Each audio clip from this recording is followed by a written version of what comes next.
జంగారెడ్డిగూడెం పట్టణం మధ్యస్థంగా వేంచేసి ఉన్న పట్టణ ప్రజల ఇలవేల్పు శ్రీ శ్రీ శ్రీ గంగానమ్మ అమ్మవారి దసరా శరన్నవరాత్రులు ప్రారంభమవుతున్న సందర్భంగా సోమవారం ఆహ్వాన కరపత్రాలు ఆవిష్కరించారు.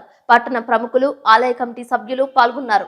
ఆలయ అర్చక స్వాములు పెద్దింటి నరసింహాచార్యులు, వాడపల్లి శేషాచార్యులు దసరా శరన్నవరాత్రులలో అమ్మవారి ప్రాముఖ్యతను, గంగానమ్మ అమ్మవారి దసరా విశిష్టతను తదితర అంశాలను వివరించారు. ఈ కార్యక్రమంలో ఆలయ కమిటీ గౌరవ అధ్యక్షులు కాకాని శ్రీహరిరావు, ఆలయ కమిటీ చైర్మన్ కలగర వీర్రాజు, చోడే ఫణిచంద్రశేఖర్, బౌరిశెట్టి మురళీకృష్ణ, కందులపాటి సురేష్, నాగరాజు, పస్మర్తి రమాదేవి పాల్గొన్నారు.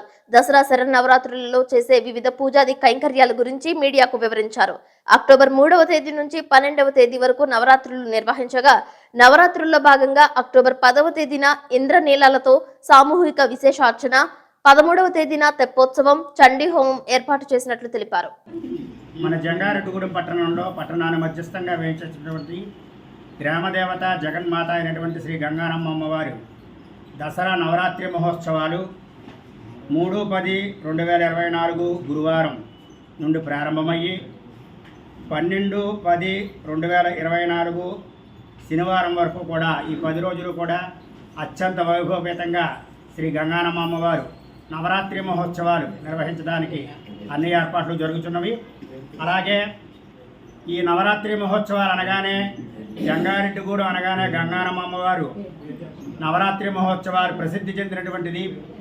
విజయవాడ తర్వాత అంతటా ప్రాశస్త్యం గల దేవాలయం ఏదైనా ఉందంటే శ్రీ గంగానమ్మ అమ్మవారి ఆలయంలో.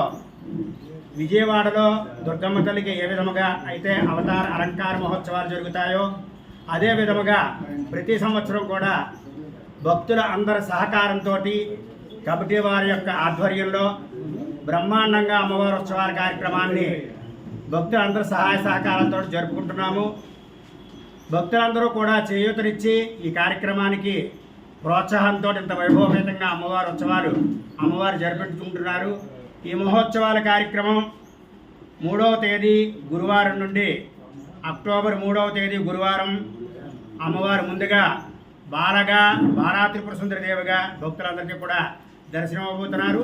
ఆ రోజు ఉదయం ప్రాతకాలంలో అమ్మవారికి విశేష అర్చన కలశ స్థాపన కార్యక్రమం జరిగిన తర్వాత ఉత్సవమూర్తి మేళతాళాలతో, మంగళ వాయిద్యాలతో, వేద మంత్రాలతో 108 మంది మహిళల చేత శిరస్యందు కలశలు ధరించి శోభాయాత్రగా బ్రహ్మాండమైనటువంటి ఊరేగింపు కార్యక్రమం 3వ తారీఖు గురువారం ప్రారంభం రోజున ప్రారంభమయ్యి ఈ ఊరేగింపు కార్యక్రమం అయిన తర్వాత సామూహిక పూజా కార్యక్రమాలు నిర్వహించడం జరుగుతుంది. అలాగే 4వ తేదీ శుక్రవారం అమ్మవారు గంగానమ్మ అమ్మవారు గాయత్రీదేవిగా దర్శనమిస్తారు.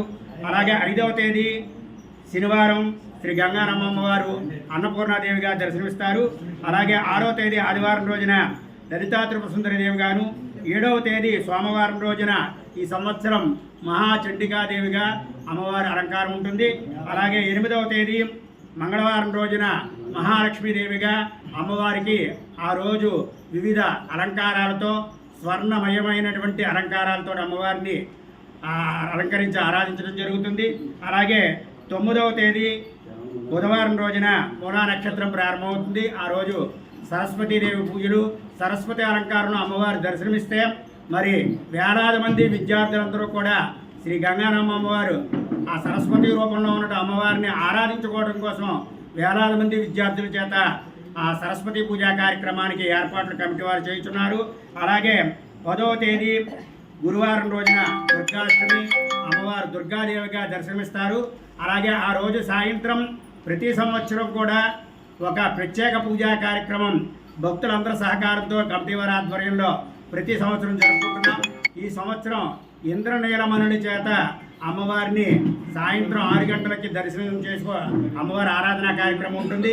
ఈ కార్యక్రమంలో పాల్గొనదలిచిన వారు కమిటీ వారిని సంప్రదించి ఆ టిక్కెట్లు ముందుగానే తీసుకున్నట్లయితే ఇంద్రనీలమణుని చేత అమ్మవారిని ఆరాధన కార్యక్రమం దుర్గాష్టమి రోజున సాయంత్రం 6 గంటలకి విశేషమైనటువంటి మహిళామణుల చేత చాలా అంగరంగ వైభవపేతంగా జరిపించడానికి కమిటీ వారు ఏర్పాట్లు చేస్తున్నారు. అలాగే 11వ తేదీ శ్రీ గంగానమ్మ అమ్మవారు మహిషాసురమర్దిని దేవిగా ఉదయం దర్శనమిస్తే సాయంత్రం మహాకాళికగా అమ్మవారిని దర్శనమిస్తున్నారు. ఆ రోజున మరి వేలాది మంది కూడా ఆ కాళికా స్వరూపాన్ని దర్శించినట్లయితే మనలో ఉన్నటువంటి దుష్టభావాలన్నీ కూడా తొలగిపోయి మనందరికీ కూడా మంచి జరగాలని ఆ కాళికావతారంలో అమ్మవారి దర్శనమిస్తారు. అలాగే 12వ తేదీ శనివారం రోజున శ్రీ గంగానమ్మ అమ్మవారు రాజరాజేశ్వరిగా శాంతమూర్తిగా భక్తులందరికీ కూడా దర్శనమవబోతున్నారు.